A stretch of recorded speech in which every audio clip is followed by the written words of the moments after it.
So we are at our last speaker.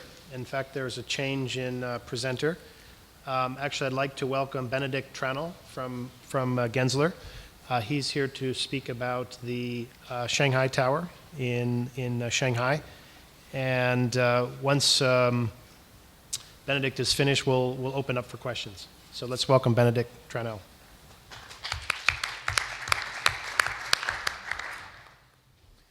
I'm Ben Tranel. I'm actually not from Singapore. I've never even been to Singapore. I'm from San Francisco. And yesterday I was in Shanghai, and I actually have some great photographs here at the end to share with you all of the Shanghai Tower, the construction progress, and the curtain wall mock-up where I was yesterday morning. Before I get there, I'd like to talk a little bit about some of the forces that are at work in this super high-rise design of Shanghai Tower and how that project responds to those forces. It's a vertical city in and of itself, and there's some very interesting concepts that we brought forward that are specific to China and the super high-rise project. I'm actually here on behalf of Jun Shaw, who is kind of an interesting guy. I'd like to just take 1 minute and talk about Jun. He is our director of this project, and he is the director of Shanghai Gensler. Jun was born in Shanghai, and he grew up in Shanghai. He moved to the US to go to school, and he worked in our Denver office for about 10 years. And then he moved back to China to open the Gensler office in Shanghai. He's been very instrumental in our practice in China, which is a story that's probably sounds familiar to a lot of people. There's sort of an interesting trajectory there in his life story. And it also talks about the emergence of China as a power which the tower symbolizes. So those stories are sort of related to each other. I'll go ahead and go through these.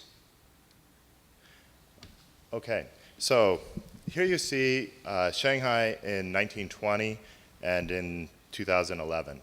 And what's very interesting about this is Pudong, which is here, at that time was undeveloped land. The French concession is over here, and the original Shanghai town is here. The experience of somebody in Shanghai at that time would be something that's, even you can see it in the future, in the modern city grid, is the very sort of organic kind of city space. But Pudong is a modern developed plan, and so the urban planning is not that kind of organic nature that evolved gradually over time. It's a new development. You see here, this is very interesting. This is a view of Pudong in 1990, just 20 years ago. It was farmland, right? Actually, this is similar to Seoul, where we're in Gangnam. Gangnam area looked like Pudong 20 years ago, well, maybe a little longer. But it's similar concept. So the question kind of becomes those forces that are at work in the super high-rise design in this kind of new urban planned area is how does it preserve that sort of texture, that sort of organic experience of the city, right? So when you look at the original character of the city of Shanghai as something that's, a very intimate, street scale, and there's a sort of a texture and a user experience of the city that you don't find that. If you step outside here in Gangnam, you see the same thing as Pudong, 8-lane street, right? And so you lose sort of that quality, that texture. So one of the questions about sustainability in a high-rise, in a super high-rise, is how do you sustain that kind of experience of public space, right? There's a sort of a layering of space here that you see, which is sort of as Jun Shaw would describe it, as sort of the Asian understanding of space is there's not a boundary between man and nature that's just a flat glass wall. It's actually a layer of space, and that's the understanding of the boundary between the outside and the inside. One of the other huge forces at work is the population. The photograph, the plan of Shanghai in 1900, the population of the world was much smaller, and so as we all know, this is exponentially increasing. But the stress this creates on cities and urban habitats is, I find it almost inconceivable to think that the population of Shanghai is 50 million people. Projected population of Shanghai in 2015. I almost didn't believe this number when I saw it. That's the entire population of South Korea right now. in one city. So the question becomes, more and more people will be living in these high-rises. The question becomes, how do you make it an experience that is vertical, sustainable, and humane, all three of those things? So one of the questions we ask ourselves at Gensler is, the definition of a high-performance building, what does it mean? It's something that's thrown around a lot.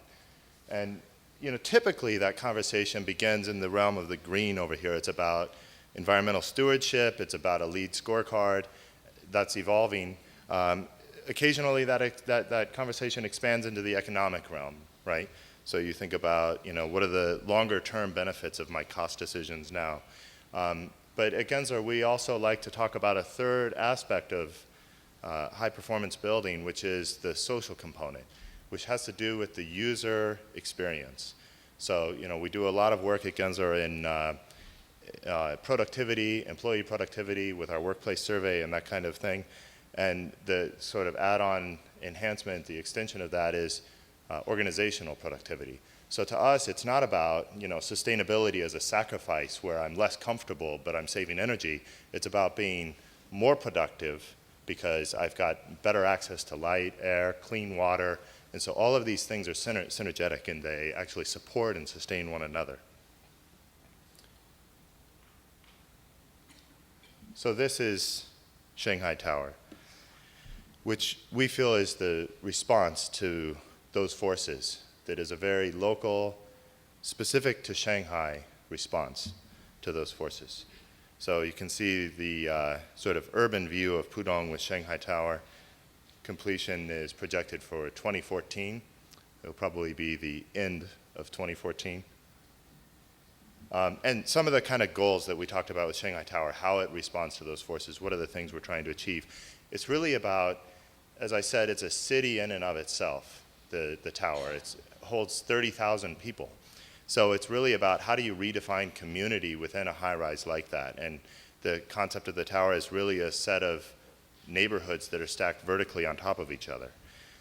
But it's also important that it relates to the urban context, the sustainable innovation, and the high-performance building as I described.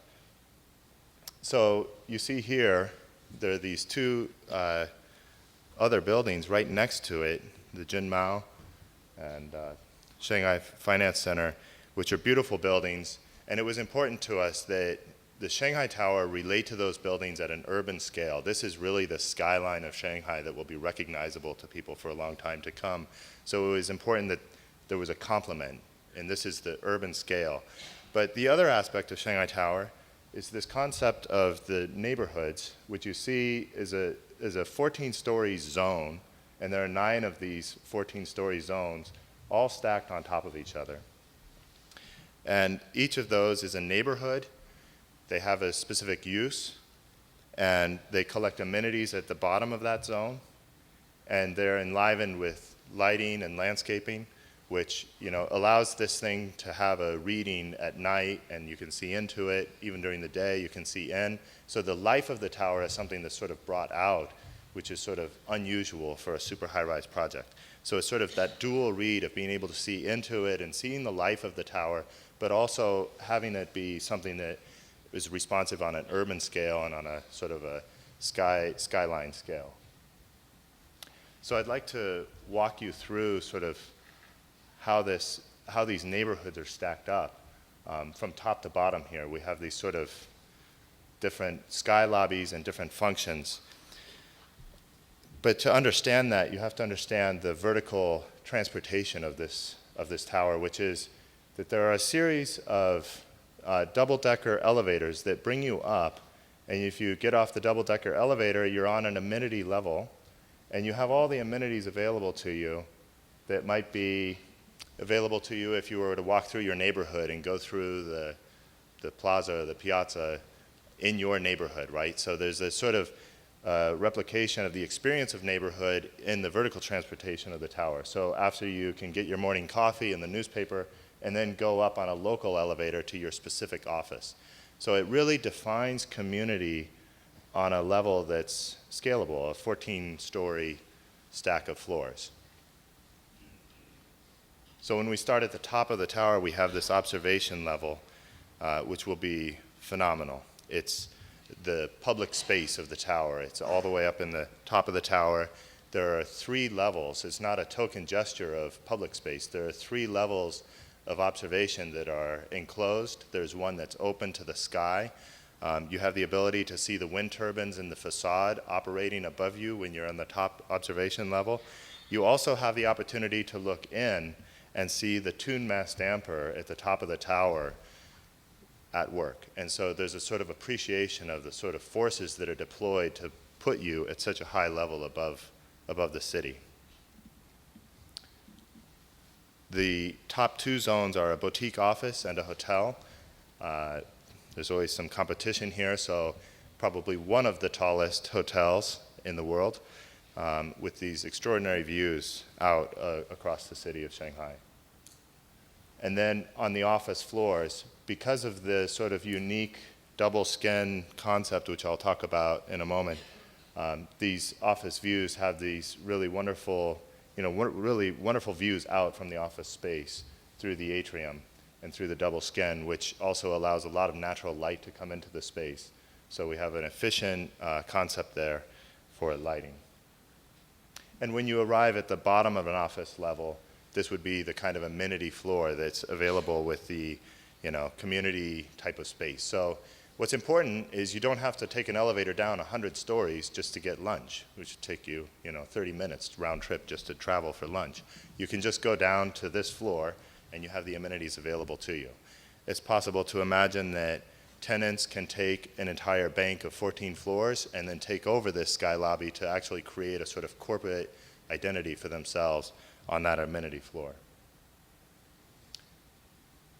Then on the ground floor, we have the various retail spaces, a large retail podium, conference center, lounges, spa, banquet facilities, and then also different lobbies to enter the building. So because it's a mixed-use tower, there's a unique lobby for each program. So when you enter the hotel, you have a lobby that's appropriate to the scale of the hotel. When you enter the office, there's a much larger lobby appropriate to the scale of the office. We have many, many things that we could talk about when we're talking about the sustainable strategies for the tower. I'd like, just because of the time that we have available, I'd like to just focus on one of those, which is the intelligent skin. So the entire tower is a double skin. So this will be one of the tallest double skins in the world, and it's under construction now. It's a double skin that's unique because of the depth between the inner skin here and the outer skin, which varies around the plan of the building. But you can see at these zones here is quite large. And that's what creates the opportunity to have that amenity level high up in the air. And it creates that kind of buffered zone between the inside and the outside. So the way this double skin is environmentally friendly is it captures heat in the winter and it creates that thermal buffer that keeps the inside spaces warm without heat loss. And in the summertime, it is ventilated at the top, and you can do heat recovery at the top. So you're actually recovering that energy, but you're also ventilating it out of that space. So you're removing heat load from the inside in the office space. This is an example of the kind of space that will occur on those sky lobbies. So it's phenomenal views, and it sort of represents that buffered experience, that layered experience of, the exposure to the out of doors. The boundary between man and nature is not just a flat piece of glass. It's this actual layer of space that you can experience, as Jun Shaw would describe it. So I'd like to go through a few of the construction photographs with you, because I know that if you've attended these conferences the past couple of years, you've heard our founder and June present this. So just now it's really happening. So here you can see the tower and the other buildings around it, also interesting, and the pumper trucks here to pour the foundation. The scale is overwhelming. It's a 120-meter diameter foundation, 6-meter thick matte foundation in concrete. It's just phenomenal. All of that is rebar. You can see it all packed in there. These yellow hats, these are the hard hats. These are people working down here. And you know, the logistics that go into this are also kind of interesting. There were 450 concrete trucks, which when I heard that number, I said, that's not nearly enough concrete trucks. But the way that it worked is they ran continuously in a loop from the concrete plant for 3 days. And each concrete truck has a GPS monitor on it so that they know where it is in the cycle, and they can get the concrete on time and bring it and dump it into the foundation on time so that they're not holding it for too long. But they've got to keep it going as a continuous pour. I'm sure there's some kind of a record, if you qualify it appropriately, about one of the world's longest continuous pours. This is after that foundation is poured, scaffolding beginning on top of that. Basement level slab starting up.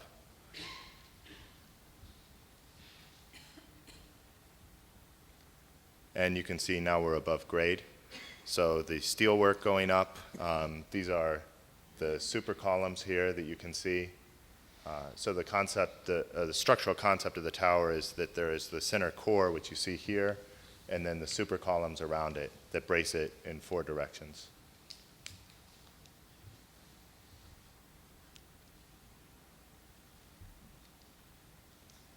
And now we're at about the steel floor plates are about 100 meters out of the ground now, and the core is up to about 150 meters. So we're starting our second 100-meter ascent, you could say. So here's the steel. This is up to about 100 meters now. This little bit older photograph here. And then I'd like to share a little bit about the curtain wall. So this outer skin is just a laminated low iron glass, so it's very, very clear, and provides a great connection to the out of doors visually. You can see here the visual mock-up that we conducted for this earlier this year, and you know, kind of verify some of the aesthetic things, make some adjustments. What you see in this is a sort of offset at every floor level. The tower, as you know from the rendering, it rotates as it goes up, it spirals. Every floor rotates 1 degree. So 121 stories, so it's 120 degrees of twist over the whole tower. So you see that offset here, which was a really fun detail to work out. This is not allowed to do a presentation without showing our founder, Art Gensler, and our chairman of the board, Dan Winey, and this is June Shaw on the right here at the mock-up. So it's a very exciting time. And then this is the performance mock-up, which is going on right now. As I mentioned at the beginning, I was in Shanghai earlier this week just for this, so I'm showing you some photographs that are really hot off the press here.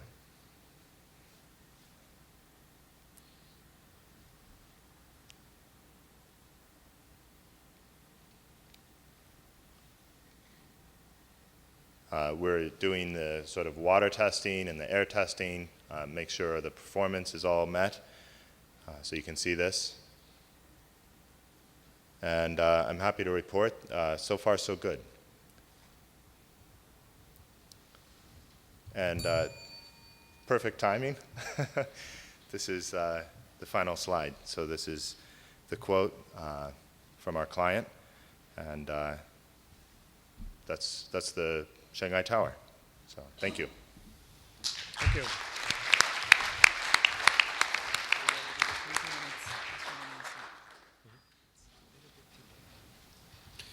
So I know it's lunch.